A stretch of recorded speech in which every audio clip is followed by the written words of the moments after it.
ஓகேவா? அப்படியே நீ வேற முது பாகத்துக்குண்ணா. ஓகேண்ணா ஓகேண்ணா. வெயில் வந்து கரெக்டாக போடு. அதான் போங்க தரங்கக்கா நேரக்கா அச்சுமே போட்டு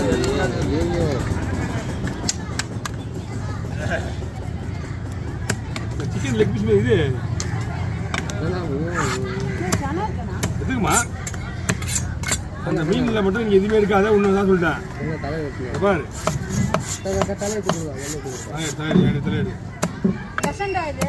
சரியும் பார்த்துக்கலாம். போடு போடு போடு போடு நீ போடு. சொல்கிறாங்க சின்ன வயசில் எங்கள் அம்மா பால் ஊற்றி வளரல வருஷத்து இருந்தாங்க. இருமா தலை வாங்கி போக சும்மா போடு. நல்லா இருக்குமா? எதுவும் பிரச்சனை இல்லை. இல்லை உயிர் மட்டும் போங்க அதுதான்.